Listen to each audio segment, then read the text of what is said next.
Yeah. So there's this interesting phenomena that's very characteristic of societies, I believe, pretty much everywhere it's being studied. Now, you can calculate an index called the Gini coefficient. And the Gini coefficient is a number that represents how much inequality of income distribution there is in a given geographical area. So you could calculate a Gini coefficient for a street or an area in a city or a state or a country. You can do it at all those levels.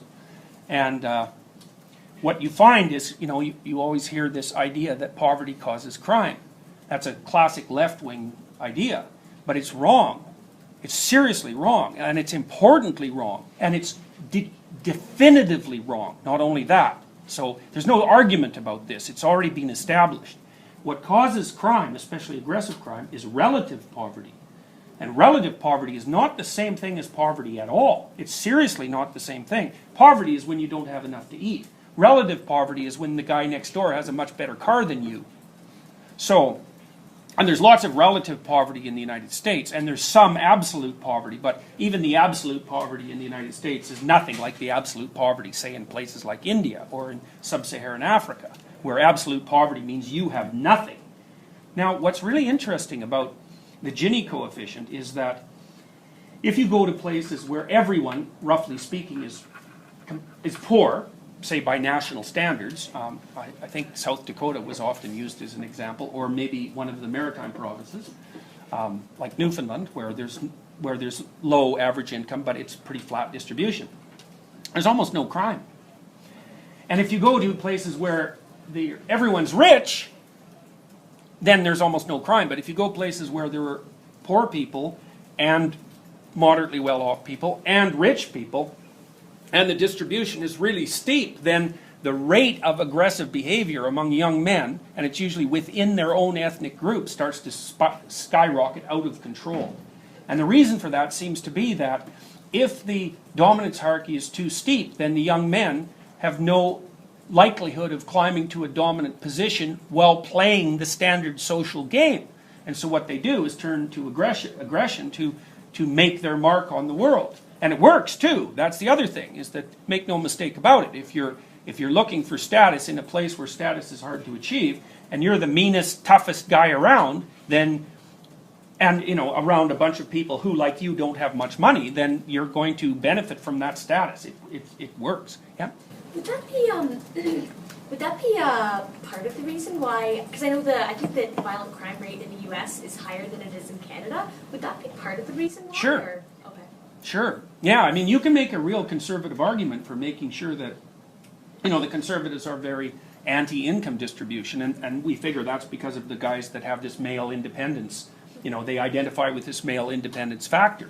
They don't want to be distributing resources to people who are down the dominance hierarchy, because they want them down in the dominance hierarchy. They want there to be a difference between the people on top and the people on the bottom, so that they can be the people on top, so that it increases their relative attractiveness. Like, it's a perfectly logical game.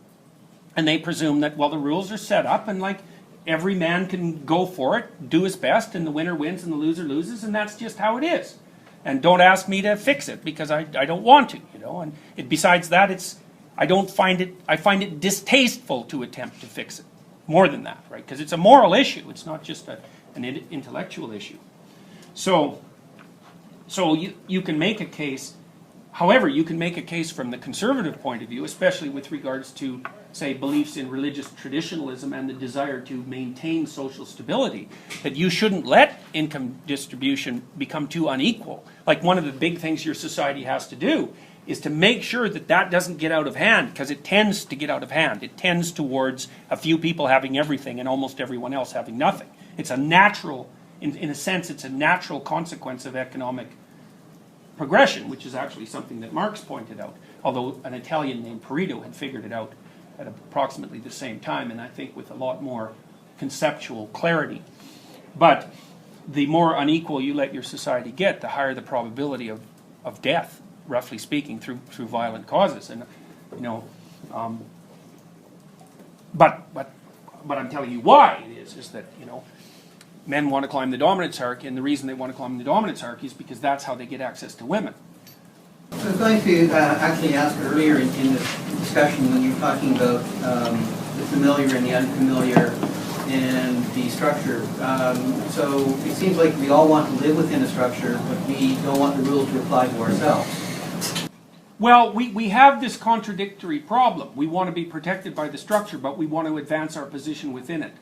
And so that means, what that should mean, and this is, I think, the definition of civilized behavior, is that you're allowed to advance your position within the structure as long as you don't disrupt it negatively.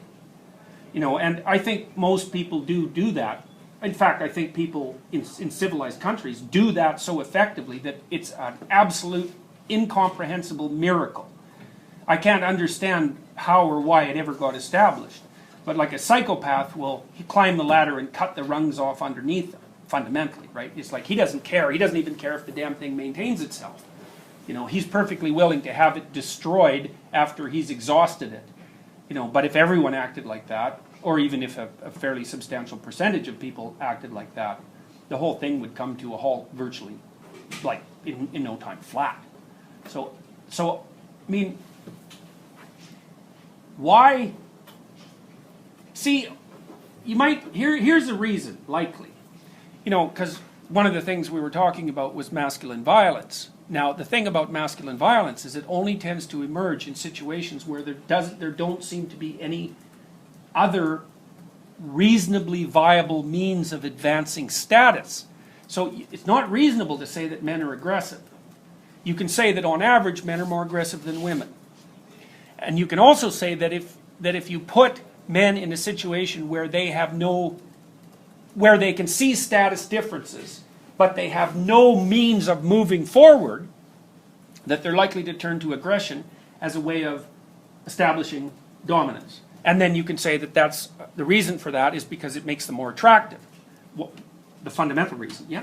Yeah, just like to add on, I read this article once that talked about how polygamous societies are more violent than men. Yeah, absolutely. For the same reason, because like when one guy has two wives, that means there's 50% of the population have no. That's right. No access to sex. Yeah, that's exactly right. That the evolutionary psychology explanation for the pathology of polygamy is that once you let it establish itself, then the men get ultra-violent. So would you say that like monogamy would almost be like the basis for like civilized society? Many people have said that. And yes, I think you can make a strong case for that. And I think the fundamental reason is the one that you just pointed out. You know, the idea is, well, would you rather have one woman or die? You know, or sorry, that's not quite right. Would you rather? No, that's not quite right. Would you? It's more like, would you be willing to limit yourself to one partner, or have a shot at many partners but a much higher probability of dying? Yeah. Right. And you know, some guys will take that. They'll take the high risk approach. You know. So now, this doesn't eliminate the difference in individual differences in determining who's going to be aggressive, because what will happen is that as the Gini coefficient pressure rises, the more aggressive men, the men who are more aggressive by nature, will get more aggressive first, right? So you can imagine it's a threshold phenomenon in some sense. So, and what I should tell you as well is the relationship between the Gini coefficient and male-on-male homicide isn't like 0.2 or 0.3, which is about the correlation that you'd get if you were predicting something like that using personality. It's like 0.8 or 0.9. It's like it eats up all of it. It's the explanation. So it's a huge effect. You know, it's so big an effect that you can basically say, oh well, we figured that out. Although psychologists never know when they figured anything out, and they keep endlessly retesting it over and over and over because we don't know how to bring our science to a stop. But if you don't accept the Gini coefficient aggression data, it's like you might as well throw the rest of social sciences out the window, because the effect is unbelievably powerful. What geographical area does this take place in? It depends. You can do it at any level of analysis. You can do it by county, you can do it by city, you can do it by state, and you can do it by country, and it works on all of those levels.